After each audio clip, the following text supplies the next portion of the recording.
nsɛm no musanya dadu lumba ye biom ana amanfo se wonu maka se mu nsɛm betie bi na yɛbɛkɔ Kenya yɛtwa supo a nkasa ho bi akoso emede asumdue yaba Kenya man ni mu na de akofa ba nyina no mu nkyerɛkyerɛ bɛba wɔ kasebo so we ne nsɛm bi ka ho na nwumre bɛte wɔ nwumre no nsɛm kasebo so ka na sɛ no sɛ kasebo yi enwuma kro bi ne kura mu sika fam ya de nsɛm ni nyina de ba Cedar Restaurant egusu mamamfo aduane 106 for Rekrugu Avenue Nhyia so wɔ kasade hyehyɛ nkwan ne so fitidwara kopem kwasiada de ye ne ma Ghana nnuane mapane bi mu wadi ama osusu agina wona so na miski choko no susu adwa so otwa ne hot enkwala pempenyi ni pe enti wo kwadwuma no pa bobi na bedi ho adanse yemfa nkwa Tomorrow Bank PLC ho ne yekokora ye sika eba ne sika semu dwadie nyina wuntimi nkotiri wo mo na wonya bibibiara wo ye ewo sika semu ho anu nti hye nso nefa wani monyam epie mu ewo ho Meadow Venus Furnace Roofing Sheets ehwa ene yekope roofing sheet apapa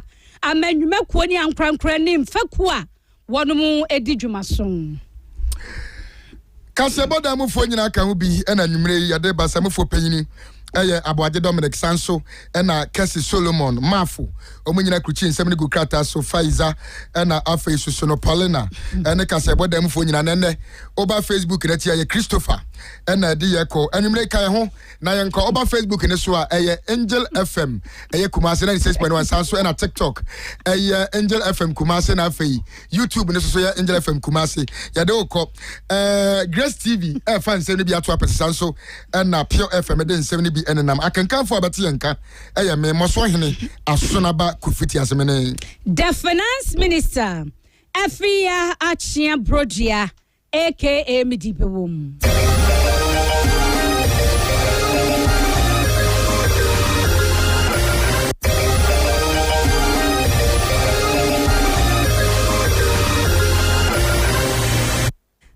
Simwe Ghana de shimama nsɛm ne nkyerɛmu ɛna efrasie yi na yemomra Ghana mampani John Dramani Mahama enne ɛyɛ kokɔ ho nsɛm nti kokɔ akuafo twetwe ne srɛ ne abasa na enipa ne bi so sɛ ne kwan so ano ne bi so sɛ satanka yɛta ne nyina ne sɛ wokɔ dwaman so a kokɔ boɔ ya tetete so eti na anum onum na Ghana mampani ne cabinet kɔ asetena ɛma putuprum nhia mudie na kyire wɔde nsunsuaso bi beto dwa yɛ sɛ wokwadwa manso a Ghana koko yate so enti aba ne san na Ghana ye koko bo no wosoro na abrekro na akuafo ne printumu enti won motena ase no mo hweka koko board ade Ghana kokoafo akuafo na afa won mo san hwe ekra bafa so akoko aba wo betompo adua ho nsam na kwa atwe na koko board oni hwe eda ne futuo mu a na mpanifo ayese ebe ya wo man ne ho beha no am ye ho atoya ma akuafo enso so ahenha wo musa wo de yede ne abebiman ahodo bi de eyesusudua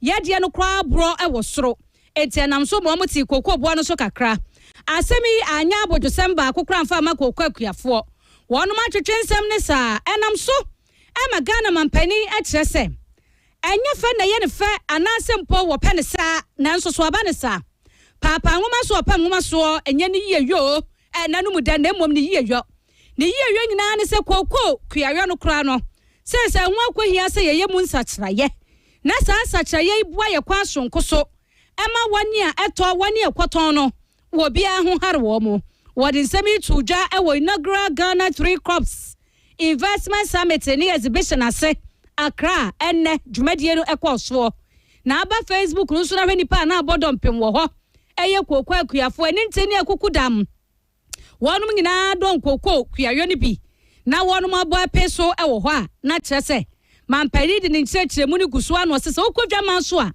eboa no ya tetete so entiatimi ma se ya teso odwa man so dollar kɔfam na yeye man mu die ababa ma so anya sa se die befa ne se eye na so da kye nkwa mabia de kasusuro ne baba bɛyɛ wo man ne kwamu a ye bepa ye ho a pa ye hu yasene mu poni ye hu kotokua no e de kura akwa akɔhyem enti se eboa na ba fam a wono nso so aka ne pa firi se wote wono ye kuani a wache se Ghana fo dodo na adi adanse wo ye kua wodo kokko ka ho bie eba ne se wono so bo na aka no nanso so nya ka aka no odwene ho na mo papa na be firi mu aba no na eye bibia eho hia wase kane na nke beka se kokko kuani wo to fertilizer ne ade enti aboa no wo soro enti yamfa ne saa se fertilizer aboa bofam aban no kura so wo bi a eduru mra bi ode so akuafo no asene mu enti kuayo no enye bibia abaye DP ana akwatwe nsunsuaso bone di abre kokokuani wo so mo kwa asetena no wonum anwene aban no nko ho anwene Ghana fo na mom wo mo dwene Ghana kokokuafo bra wo bra hasuo ho ade wonum nyina nsam ne to nsane ani ansana Jinasia wasi ye no wade ho nsam ebeto dwa yenti Ghana mampani John Dramani Mahama. I want to thank Nana Kwebe-Usi. Andy referred to my own tree crop farm. Nana Kwebe-Usi gave me 50 acres of land, and I planted cocoa on the 50 acres. So I'm a cocoa farmer. And so when the price was reduced by government, it affects me too. I want to be able to empathize with farmers so that when we take any policy decision, we know that it has an effect on farmers and we feel it ourselves. If there's no fertilizer, if the price of fertilizer is expensive, I feel it myself because I also buy fertilizer. I recently acquired another 100 acres of land, and this time I've dedicated it to oil palm. And so we've planted the oil palm, we're putting in the irrigation system, and so I'm endorsing Andy's suggestion. When I'm going to do a reshuffle, the mitigating factor will be that must have a farm. So public servants, ministers, priests, clergymen, traditional rulers, everybody, try and do some agriculture. Just next door in Cote d'Ivoire, almost every public servant, has a farm. Ghana man penny be ye answer why. Na no mo na beto dwa Valentine's Day no ye ma me no mo a won mu di tomatoes muja. Kobo kina faso kofanto su bam ye nya bi no aduane die. Ma me fo nkwa akwada nsaniem. Ampani nuane ampa na nam so amebi afri mu. Ni nyina ne se Ghana ne Burkina Faso hye no so ba bi ana aduatefo yi bi kwakwata ho ekwa maamefo yi ekwa wiase na ebi afiri mu anokwa na asam na ya pasese abana dia waye ene Burkina Faso man na ka ho abomu a wotu sasa de be ya maamefo ekwadi sansebe no wo bia be fani tie didiem na aduatefo si ebe kiri bio si ebe be ye bambomu ayede wo hye no so ho eno so akoso ayedende na mudie ne samples ho nsama ba Ghana mampani wodi ni ngina mu nchechemu etoso. We live in a dangerous sub-region, and a recent incident has shown what the threat of instability and insecurity is to our regional integration and trade. As has been the tradition over decades, we trade amongst ourselves. And so agricultural products from Ghana are traded into Burkina Faso, and agricultural products from Burkina Faso, Niger, onions, tomatoes are traded into Ghana. Recently, some traders from Ghana went to Burkina Faso to buy tomatoes, and they were ambushed in a village where they were transacting, and armed insurgents, terrorist armed groups attacked, and unfortunately, we lost a number of our compatriots. Happily, there are few survivors, and so the Ghana Army is arranging to medevac them from Burkina Faso so that those who are injured can continue to receive treatment here in Ghana. And so on behalf of government and people, we express our condolences to the families of those who were either killed or have been injured. Oh, Ghana mampani John Dramani Mahama na ekasa se ba ye ne yahwere ye maamefo ni bi.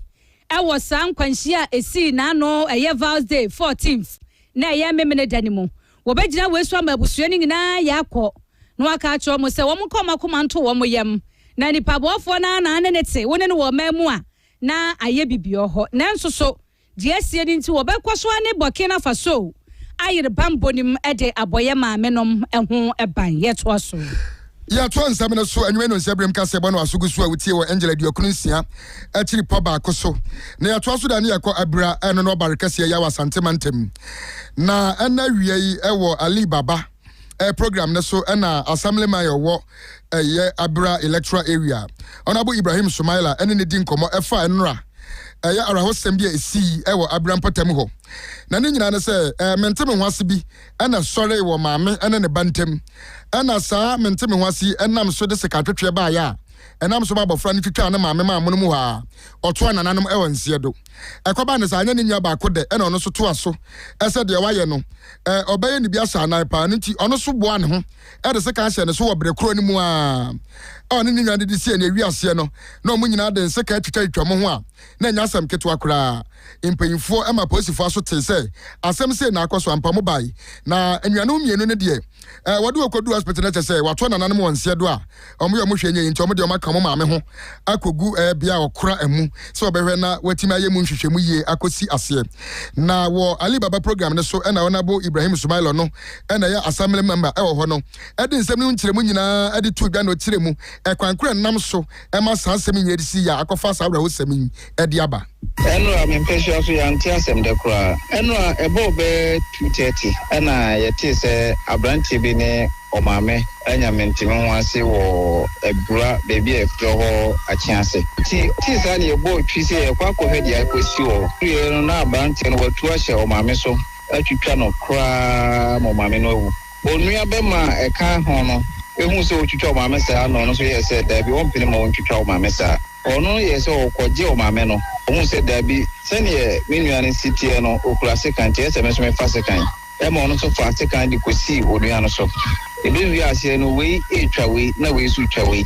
ama omumi no so atwitwa omo ho ama me no wo kase omu nyina ye nyamedia semen enuanu mi nfa chosa maami a wafi mu ne mamienu a ono ane mamienu kana ye se adwuma ye esi san ye ma barokese police command asote ema omututu ho anamo eba ho bebe bia sin no asie no a de eso mu ye bia no mu ye ewie ebo abusanfo ede efunu no kodi offenso mochi timino ko kasa nipa miensa nyina o offenso St Patrick's Hospital sane abrantia ne hwese a no yesa no okunu no se dabi so when free ekura ho a na papa ama ento woni ma me nyina free ekura ho eba ebraha ebetena ha na omo betena ha no ma me yese dabi wo de na djuma wo ekura na se enti de bia no obekọ no ans ba beda ebra krom a nti okura na se no aba ena nura okoya ofia nto ata de kosie no anya oti ye honorable Ibrahim Sumailo no ena ye assembly member ewo eye abira ho ode sebnum kyeremu nyina de ma Alibaba dankambali enne ewo breaking news so ewo engine fiduami haya yantu asem no so na menka wo se nwumre no nsia kase bo na uguso wutie every angel 96.1 FM so Kumase Adrepajan no so per Grace TV demo live Facebook no Angel FM Kumase 96.1 FM so TikTok Angel FM Kumase YouTube Angel FM Kumase afei ensemne to aso enie ye bohwe ni adwa kwapono mantam ni mu na ye gina mantam ni mu sesia ne ye kase bambofo agi etuo bese num emu abeba ni na ne sa kronforenfo a mantam ni mu bambofo ato won so sa no en woguso a wasatuo no mu enam so a me kase sa brei won mo akire nipa bi na rawusam ne se ba ko fa muti na nanom nsiedo na bunu mantam no posidom safo ine DCOP Joshua Copson wane nsentrofo ebonkomo enkomo twetwe ni mu no wo kire se wo hwe mantam ni mu onipa bofo ya ade ata won mani ase ene ni titru ene kwamukafo yi eye ni ni ahiawo woda ufia ni atoawo won mo so ntena se nyanhwe ha sasa bi producer Paul akokwa wogina kosua hunti no na wo se won mo hwe na de wo so won mo ye bia won mo eyo na busumi ni da na tosu eduba ko ene nipa bi won mo sutire nam wo intelligence so ade waso tototo famu afira ase se e wo se hwe kwankro be fa so a ya bebo ye manfo ho ban na mpempi wo behwe na onuma kwotwa adwadifo wo kwa mu eye doma gonokrom kwantempon no so na won mo ye akwantufo ane adwadifo ayaka de enti won mo so brebra waso ase no ye nhwehwemu no ahu se ekwanya sebese wo benten no no mo sode a se won mo kwata so de twan adwadifo yi edidi mu an no mo so kwapie ho no mo a wade bambo sem egu fom nimdie kwa so na enam so ma AK47 won mo anya bi etutia hodo no nso so a won mo anya bi na nsem ni nkyerɛkyerɛmu ni sei na DCOP Joshua Copson Adetuaso. An AK-47 rifle loaded with 11 rounds of ammunition plus 10 rounds of ammunition, 39 rounds of BB cartridge, 1 dagger, a mobile phone, a Honda motorbike, a black mask, and a set of talisman. A further search led to the recovery of a sack containing additional weapons and ammunition, including 2 Baikal single-barrel guns, a pump-action gun, 1 Beretta pistol loaded with 3 rounds of 9mm ammunition plus 34 rounds of 9mm ammunition. DCOP Joshua Copson watches one more agituo to tia would one in a tentene emu abeba. Afei daga ibi eye sekanya hudu bia one more kokro bonding na one mujibi mobile phones, motorbikes, and a black mask. The one more kokro no bo didra wanim. No anima who says Messi and answer or Bentin the Gina way. And a talisman, a hood warning in our one more ajibi. And he says one money a bresadia cromfon and ya brenna. And ten and potam what you walk as a bay dripper. It's way at Mamuni wo. Now would be who be beer and Tampatia woman also. No more son young famwa bambo. And I end there one in Central for Bon Coma. DCOP Joshua Copson, yet says a walk on one. O yirisi ampamset yo boadaba ye ne de kenten konsuo angel edua krusi akiri poba akoso anwumenu nsebrim kase bono ene ya bagu ye nsem sa adre yi ni mako ede ama no ne eguso ejina police force nsem ye kopiem ewo ye cape coast guan mantem ni mu ewo ye mfimfi mantem wa na aya abro police station ye kwakopie na wo kire se opeyini bia ne din de Dr. Patrick Nelson Ayiti Papa yi watrese December 2025 edi be premier January 2026 amanfo wabu amu okro nimu ho no enya asem ketwa ni nyina ne se wakatra amanfo bebre se ono de edikan oye adwuma e vice president office Ghana vice president office oye adwuma ho de ataso mienu osanso ya captain Ghana Armed Forces and the opposite foul ya foul ya soldier adwuma nim sisi a ketwa bi na ya foul amananso ha na otrese link da on Canadian embassy in terminal ebisi wiase da asa to say kasi Solomon so pe Canada akona wadi 3 days wa Ghana na enyo no ayite na edi anim akọ enu nti o link pa na msoma ebi matua sika bi te say 5,325 Ghana cedis waje ebi de 8,200 waje na amanfo ojejeje musika de esewani ansa ka kire na so de wa ye nyina no aposifo sa so ni mu a meno kasai emra no ene no edi na aya chief inspector Isaac Evans eti ono no ene amansa dinkita ho edema mfimfin mantem aya police sadom no ene den se nyina tu dwa no kire mu sai omunya ansam ne teye na omunya ansam ne teye na omo din tenten sa ena omo kwatse sa papa yi na otasa papa yi kurampa osi ne din de Dr.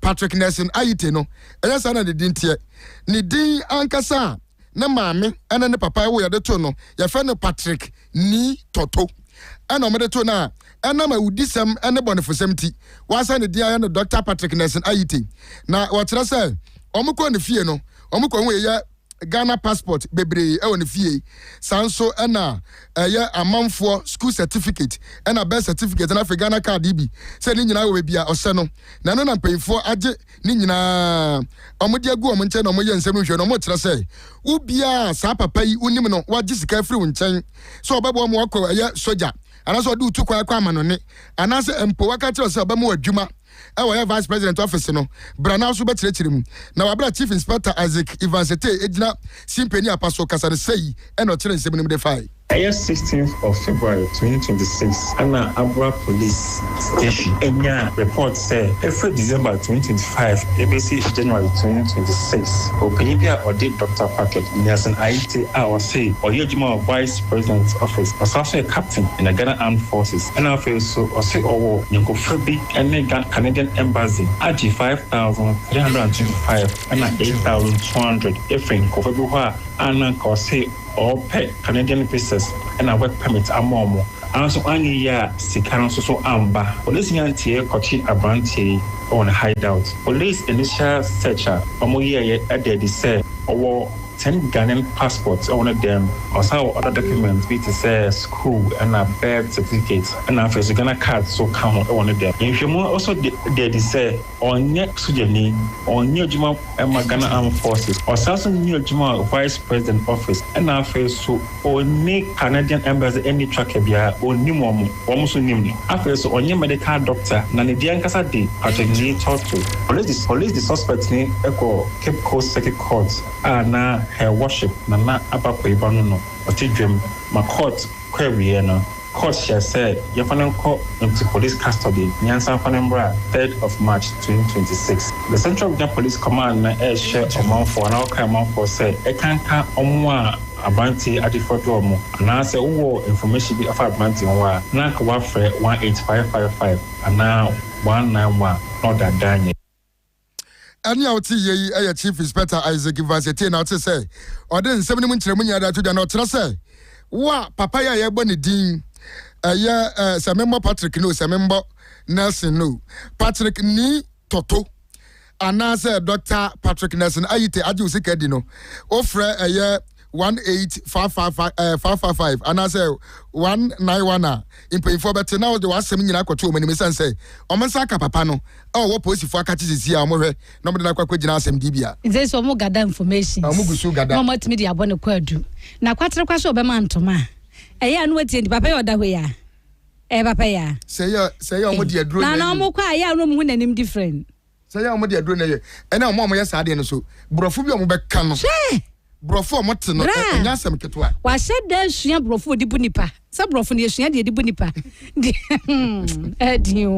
yo ahwafo momra Facebook no so na mahwe papa no aya ka na asem a wono bo ankrofo no amu ote wo so hia mo apa na yanto aso yafa nkwa Ghana Education Service ewo from Mantamu na nkrabata wo hono no atwe assistant matron Wovenu Senior High School, a war Tadju, Asensen Samami, one quatine fee.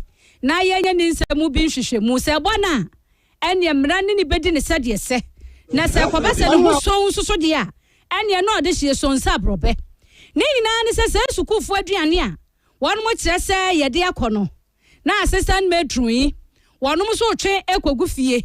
Now one mood tombi, eating quale quadania. Ana ma ya men ana madam ya men ana aduane edi ye kura nye na ma wofo so bo abentri so ne ye kan sama hodo no se metronfo yi mu bi ana adan wo hu dua broni ana nuane ne ye de kwa no wo no mu wia na assistant matron I want to be nkwadwom nkwoto mo ni gesia ne sadin ne anwa a wo wie frɛ sukufo kache woni posini ani adehye bi ho aka ama me ka sɛ ya kyere wo mo where am so makasa mafo adeba from Mantam ni mu GSA adwumakuo eye forgive agoha na ne nkyere mu ode ma ye nyina ne sɛ wo mo fra asɛm ne nhyehyɛmu a wo ma pon abadwakuo bi so ma mo na awotwe ni nru no no ma bo nsɛm ni nyina chi ade recommendations atato aba na ma won mo hu sɛ assistant matron ne hu ni asɛm anasa ne hu wa asɛm ene na bebe oso mo de wo mo fama mra na yire wo mo dankran ema sotwe bi e ho no mo nsa ka no eno so wo mo nsa ebeka enti e ba asa ne bambofo ba ye beba wo mo ema wo mo ekire wo mo anam so marketing off aban krate pani mate prince kwabla wono so akasa ama okyerese de akoso no nyame anim no kro wote ye na no ho adwiri no na ye ne nwanwa pa se ade aduane abra mofra so onum nie na ma mi ne apamfo bi aka wontra pam ho a won mo ye nyedo a ente se yie yentie Martin Press kwabla. They were conveying them away when they got arrested. According to the assembly member, they have been doing that for some time now and they keep on monitoring them. Until this zone, when they had information that the matron sister came with a car, they were conveying some items that they suspect to be items belong to the school for the feeding of the students away. So they quickly accosted the people and brought them to the police station. After the arrest, they went back to the matron's room to inspect the room and they found all the items in the room and they brought them here. The matron that is involved, the sister that is involved, and to my disappointment, the police officer whose girlfriend is the matron sister involved, the law should deal with the three, irrespective of whoever they are. But the police officer, double punishment should be given to him. no yankwa ahoma no so na ye ni Festus long mate enkwa bonkomo na ye misa ne said yesie yi entremu no ene say eye ye nwanwa twetwe aso pa na Festus ewa ahoma no so yankwa na ye ne no enkwadi nkomo ye National Programs Manager Edema Ghana National Education Campaign Coalition Nensem ewo sare hosem wasi wo ketu empotam we Mira Longman boko de Pacho adomo na bibia nso de dana komasa owra ho adai adela mire ho se omo a o se omo hwena ye mei etimi enyi ye na se omo na omo eye nia ebe e de o ha obe bre maya o se ye re etimi ho Papa, why you National Programs Manager? Edema Ghana National Education Campaign Coalition. Aye yembia de akukọ koso we yensuku ahodo mu a anam so ama awura hui. Ebeboa ye made that one mo didiem, one mo bibia mu osuku adumra bi a enkwala yi ko adu omo bebo no asa aduane no kra ye mfa nkọ. Enso say ye de kọ ena nipa bi. Ebo mofra ni aban kro no. Wadama ebe ye yie ni. First of all, Madam Wasi, Adamu, Tifwasi, Michamu Tifonso. Now, Pacho, I didn't first long Marty. Yeah, first long Marty, head of programs.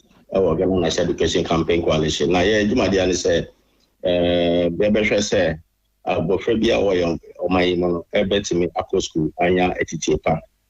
Na say yenyaji say some few years ago na ukọ secondary schools na or how baku titra ewo ho enwane a omo edu na say nyame adom na say sa nsem no eso atwa emi say eyade anka wo say ntin nyina all stakeholders ebe buama yachime ayene wo say yenye ana say timi ayene factor na yede abo ayeme ewo schools.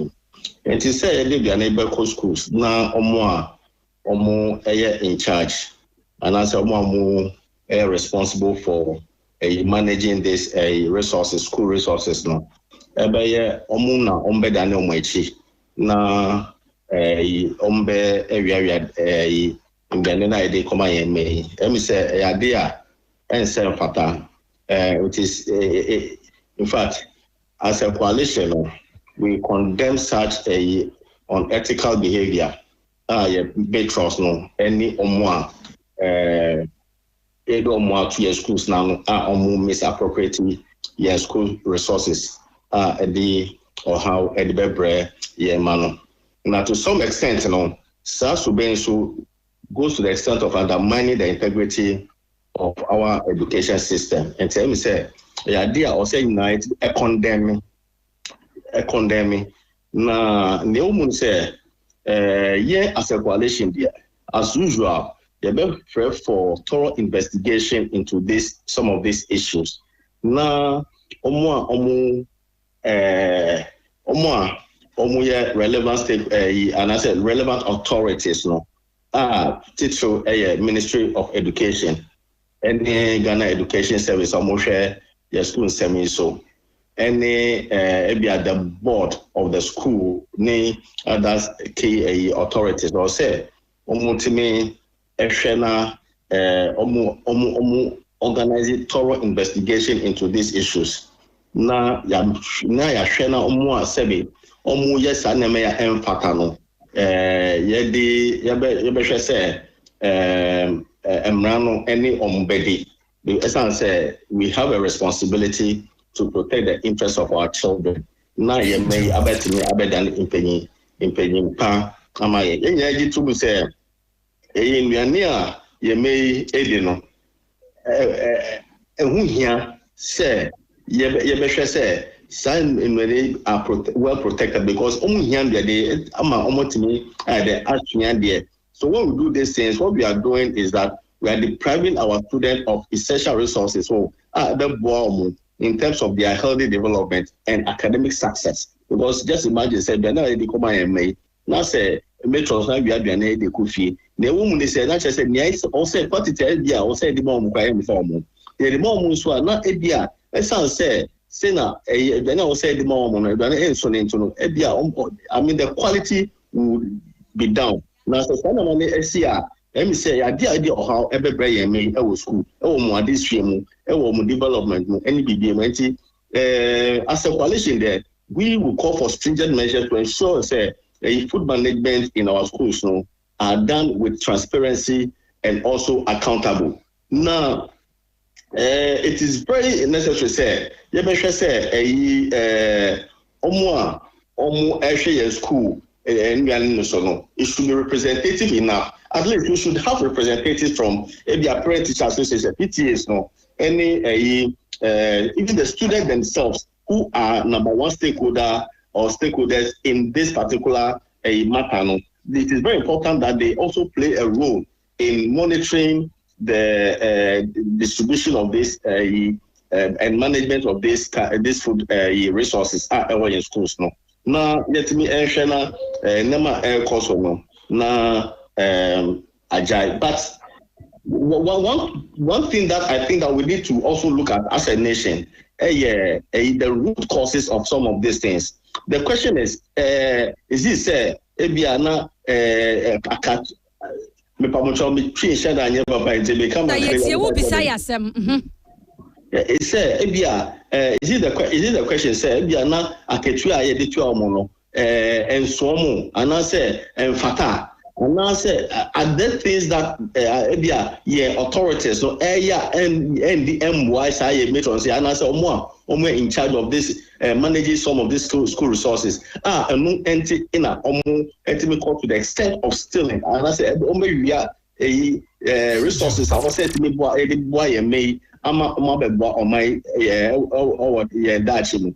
And it is something that we need to also look at the root causes of some of these issues. Now, and address the issue from that root causes. No, then at the end of the day, we believe we'll be able to have a system deprived of some of these unethical attitudes from the managers of our schools and also the managers of our school resources. Mira Festus will be the root causes of no bonket and get your air cost away in schools muno.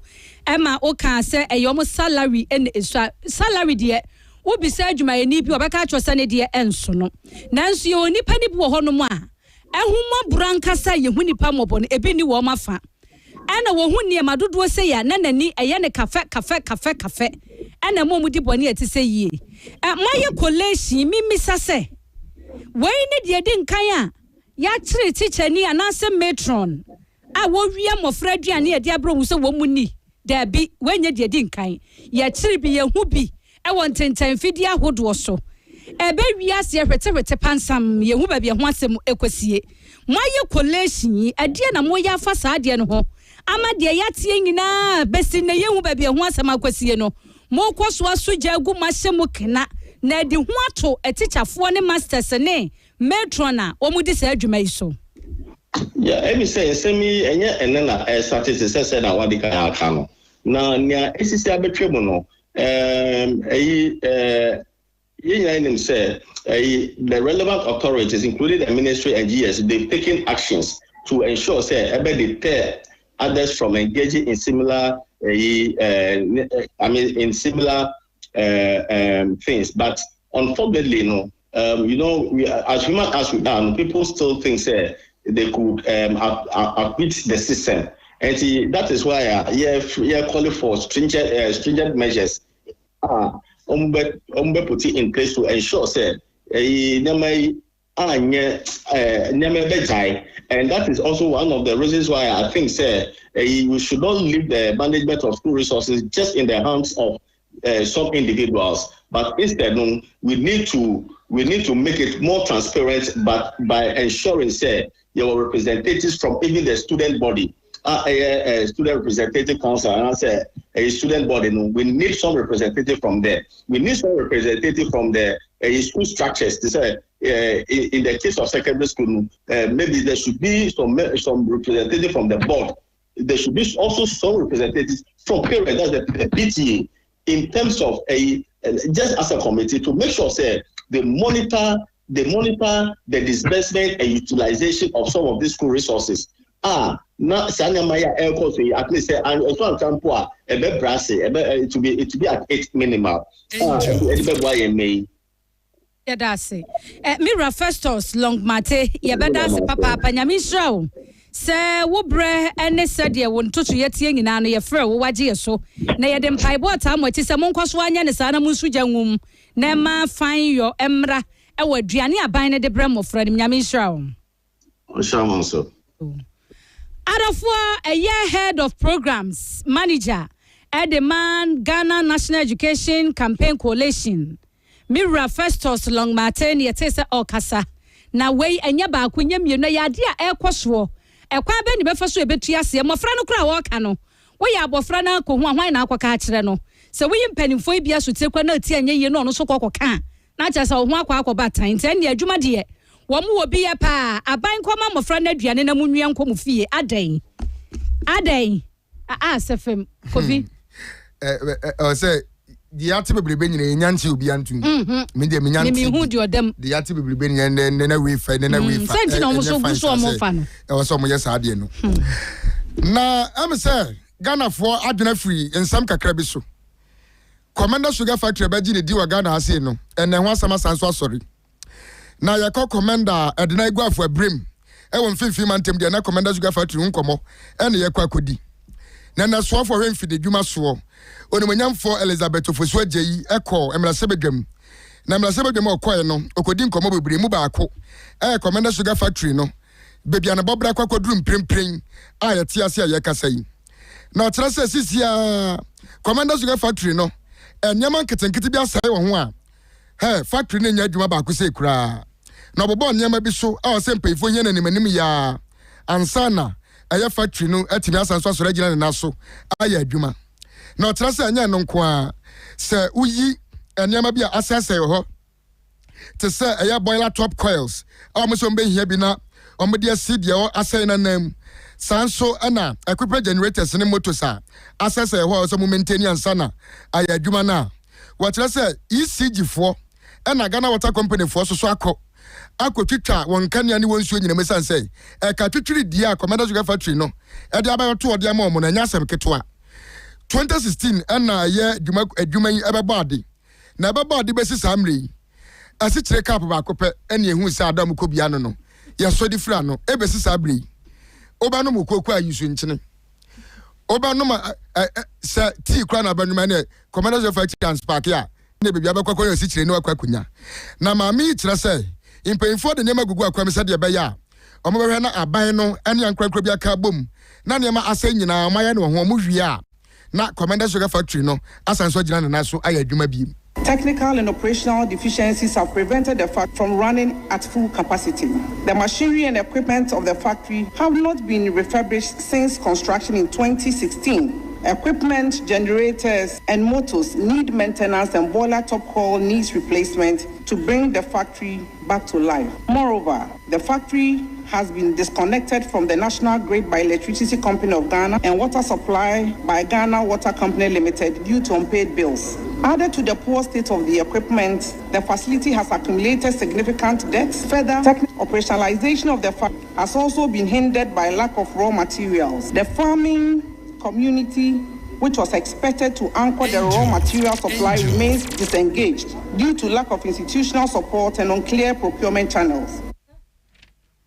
Anya oti ye onimonyamfo Elizabeth Ofosu Ajare ono na ye Ghana so for him feeding juma sensem so no kire bebia Commander Sugar Factory ne babra kwakodu mprempren ya anunti afia so obakwa kwagina ye pe factory wa bre wo Ghana pa Commander Commander abre pa se mi hu de factory na ye nipa se no me na da no suo sesen yo abai bia ba Sugar Factory we se no esiche konko ba kokro ntimi ntwa ye bia ne foforo mutwa ba akọ omode sa ahwede ni ho esiche ye di nyina ye kra ya ye ntimi nya esiche dabi ye nto asoe ye ka wo se nwumre no sia kase bo na ugusu a wutie free Angel 96.1 FM so Grace TV fan live and video Facebook ni Angel FM Kumase 96.1 enne ye monra dad lumba ofri mu na chiri sansam and your content video no so a wo manfo no ana Ghana fo nso adabi Team Legal Wife Team Odobroni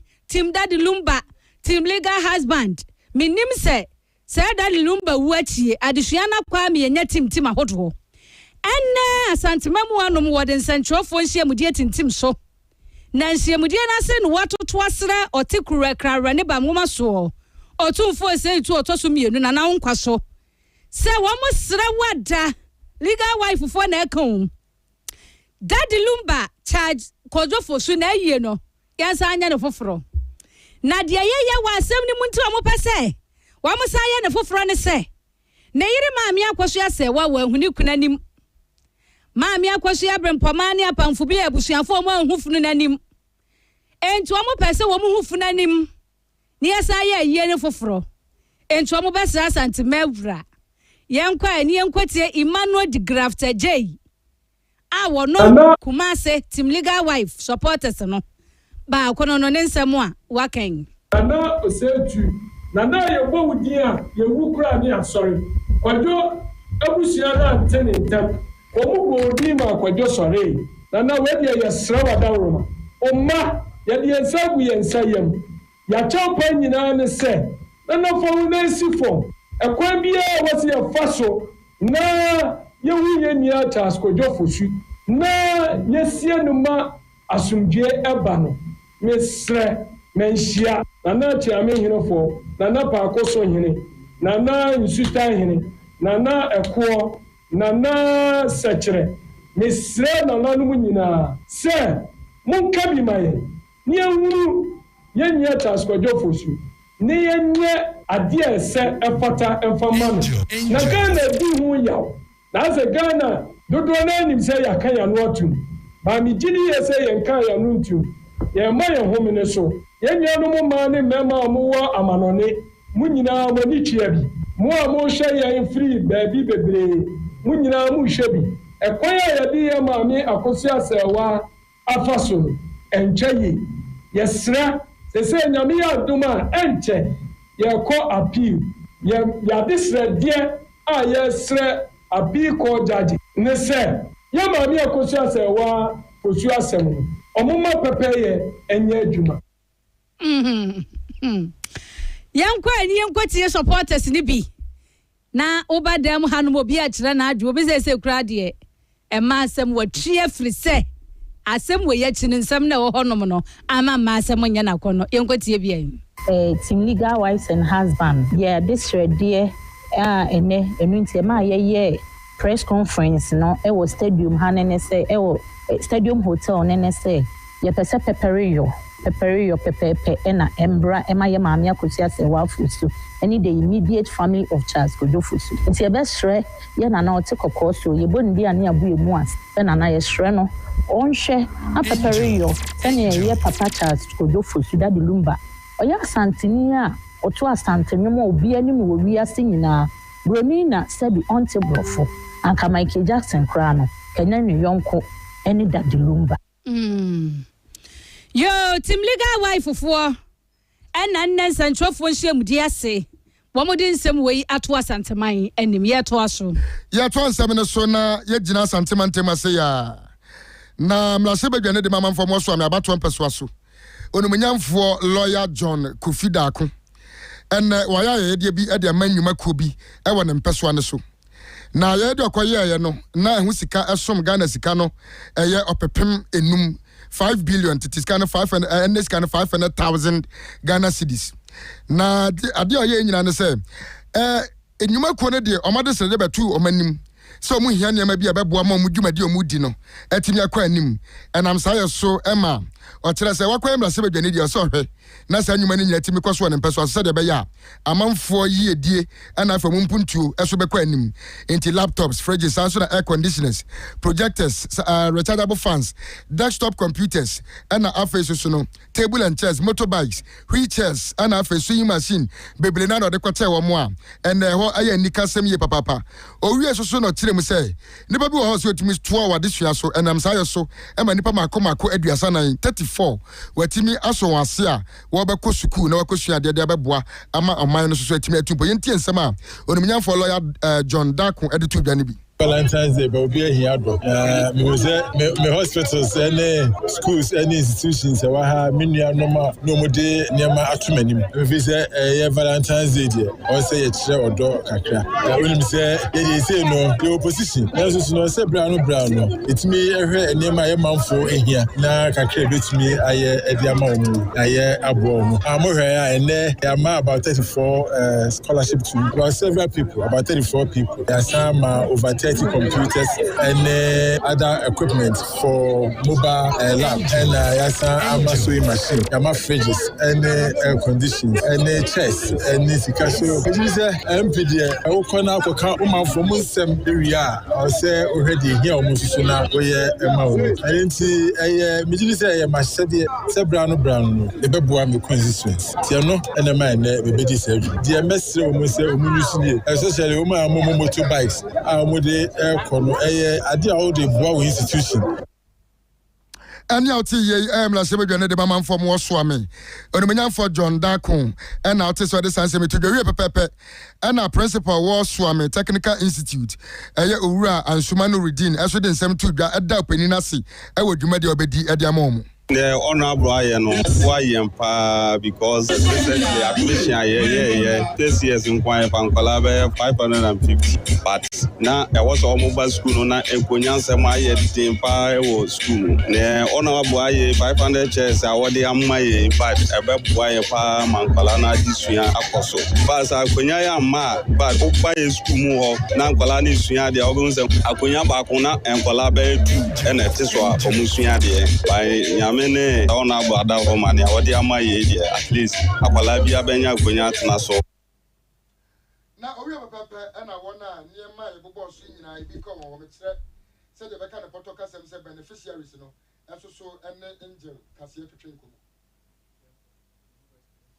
yo and then apete bia so eno nti enne de course so e wo so ame abato mpeso enso abra emna Sebedwani e de niema koma wona wato nsa friends o meboa wono na otese de mu nchiremu e de ma wono yemoshi na yenko aban krache pani o wa atwumamponua asante mantam wonu onyamfo Ishak Ibrahim na wode aso akobo fam wo wansamre ene agogoso ni nyina ne se wotintim chip compound bi dia ma wansamrefo na agogosofo so age 6 unit classroom block na aboa ma nwomesua fa nentima pa efra o kire se Ghana mampani John Dramani Mahama na ni suade hunu ni mu baako a wafa ato no ho so fa pomuden ene nwomesua papa ho yentie onmonyamfo Ishak Ibrahim project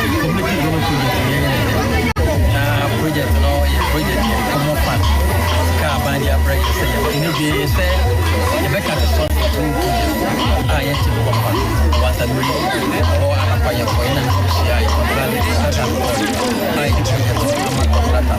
ai na mi abla flow ni abai ah so if the class Owie na assembly Bedwani owo akokoso enso de bitu dwa ye teacher Kofi na dodo na afre no na asem nyina etia wo beda ban krache pani na sepa ene ahokeka odi etu anamoyi challenges no also on the left right because of that the more for temper institution okay and then you register but we talk to say yes really classroom block now okay the granite TVS very 3 set of classrooms and na TVS so we class more funya and more less than 70 in every classroom. And just say okay has so from Ebra direct yes. So just say public school, basic school, population Way aya wansamre ene akokoso ene yete nsemi fre yengina suncha ye honya bafo nkrato ye ba ma no ne nsem tew ye de beto also. Oh Jack, nothing on papa say when you bresa. Unia, me feel na me boss na say and so to swap. Send me to for na wenti. Venus Funnest Investment Ghana Company Limited. 20 woman can and woman feel swapper. We are the best in roofing services. And chance say papa ye the create dance for and they home plan dear. Venus Funnest Company Limited and a Jabba Joss. Experts in roofing services. We here aluminium and alu zinc roofing sheets and in the coil. Omu di bia ba friend no value and a value Bloom Prime 10 to 20 years warranty. Edaso. Almost also a self-lock, modern self-lock, IBR, IDT, step tile, glaze tile, C-pellets, and aluminium rivets. Venus Phonics Company Limited. Ebano customer service. Venus Phonics. Omodans. Free estimates, free consultation. What do you do myself? Venus Phonics Company Limited. And sir, and then no materials in our science. Into real estate developers, building contractors, agents, institutions, architects, and Ankrankre, Monshire, Venus Phonics Company Limited. Naifa no more. Asukoremampon. CCC. Etrope. Omoni Trade Winds Plastic Company. And edition in 0501 549 796 and 0501 549 797. Venus Phonics Investment Ghana Company Limited. Partnering Housing Development. Say dear, apuna papa nyina fie dom master nti Ghana de hye ehunu okwan no. Yesi apono de boni pani adwapade ho ban. Na se wo pesa ahotoso yi dia. To wapono efri dom master. Estate developers, 4 men, efiewrafo, ene wo bibia dansie hu hiao. Dom master ewo over 400 designs about no Turkey, Israel, China, any Germany doors. Wo pe exterior steel security doors, full metal doors, elegant wooden bathroom doors, wooden metal blend, interior Turkey doors, laminate finished security doors, a local bond finished security doors, durable cement board doors, stylish pivot doors, glass doors. Apono any door master no na afen yebe. Se what apono every door master say ya. It is said the wire long-term investment, durability, longevity. Door master apono enso mo, enwiamu, enframu apetampe. Obe wo door master chief kwan wo pobi man. Ashala jate October so humfianko obe ye ACP kwabenya. Tema Community 25. In Sawam Adwajiri, in Sawam Hospital Road, Kaswatipa Junction. Kumasi Ahensan. Wani kuma Rural Bank no and a bush here, what bank China more. Fred Master 0548 402640 and I said 0505 892268. Master, I'll put no up a penny na a him fee. Hey, over there. Hey, hey, and man of the den cry.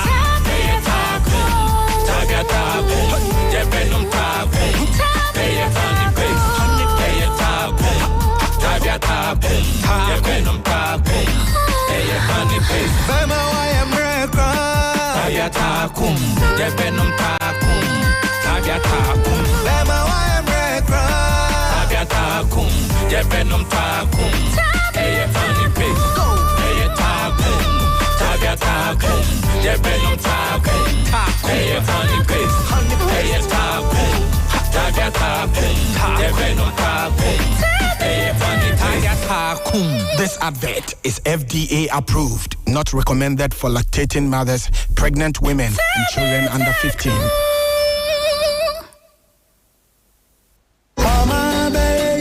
And penny for say, ye yam some pefri honuma, only dinner twasso, ne senti, Clean Team Ghana, Eddie Shebi Ababonting, Ebabe Boyena, Clean Team Ghana, award winning sanitation business, Omobotaina, ne say, Omo Boma Hunidie, Abasante Mantem Hanimo, Nafe, Akama Munina, Wamra, Womodi Ejana Bia, Wobekoso, Wamra, a bonita from Kakrebi, ye can say ya, a Behunica cracker, Omosai experts, our construction and emptying of biodigester toilets, and no, ye can say, oh, flashy ya, nashe, wow, mekani say ya, woko and crampumpuno mantema, Omoja tuma, enwa, and will be a using. Nema didn't cry a nika can say, crane say, Woma woman nisikano, Omobeti me, Atu Yankra, and my ababa you mufie, Womon Benya Konya, Ayomu ye, na wachanika crankakra, way as she say ye, and Tinyafen Yakwako Santinimu, Tintin, our bontin say a quaquia who ye, Sansona, Ababa Bois, and a beya, Woman Muja Jomonai, Ego Miamia Basa Basano, Nina Beflu, and it's order for Mananyan Wawa, and ye need say, when you Clean Team Ghana, Ebeka Bomu, near dear Janabia Bofie, now so Haron, open Chemua, now a friend 0257 955 982 and now 0593 899 552. Clean Team Ghana, we've got our dignity back. Get yours.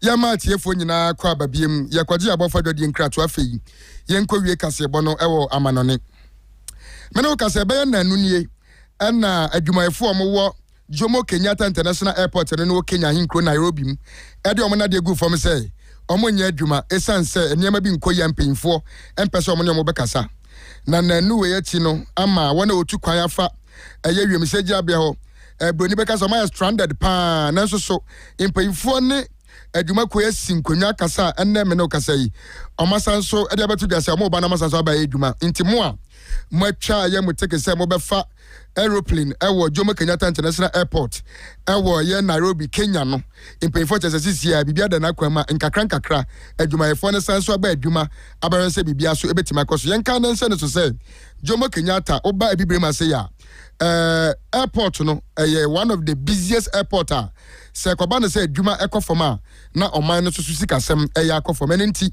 mpanyinfo de abɛto dwa sɛ ɔma ka bibia wie a adwumayɛfo no ɛsan so asan ɔmachi aba na ɔma bɛyɛ adwuma yɛgyina we so na yɛde anwuma no nsɛbrem ka sɛ ɛbɔ ne nyinaa ɛde aba na wieyɛ aseda ane yɛde ma ɛyɛ aboafo mu so yɛ mu sika fam ɛde nsɛm no de bae ɛyɛ miski choko ɛba na miski choko ba ɔba no ɔse afi deɛ ɔba de ma mpanyini ne nkwala nyinaa first ne ɛtɔ ɛsɛ nkwala ne yɛde kɔma mo kɔ ne kɔpɛ bi nnwom na yɛkyekyɛm kakra strawberry wom wedie wom obiaa die wom fd agyatom ɛno nti sɛ wonom a ɛsuro bia ɛnni akyiri Caesar restaurant ma aduane pa mu wadi 106 Forokugu Avenue ɛwɔ nhyiaeɛ so kasade sɛ nsuo nkwan ne so a Monday kɔpem Sunday yɛma aduane a ɛte apɔ na wodi a ɛmfa nsusuaso bɔne biaa ɛmfa mmerɛ yɛ wapɔmɔden mepakyɛ wobɛfrɛ na ne yɛdi nkɔmmɔ sɛ wopɛ sɛ yɛde bi brɛw ɛwɔ baabi a wowɔ a 0536 563036 na ɔne ɔmadi nkɔmmɔ ɛna afei Yankonko ɛyɛ Venus Furnace Reference Sheets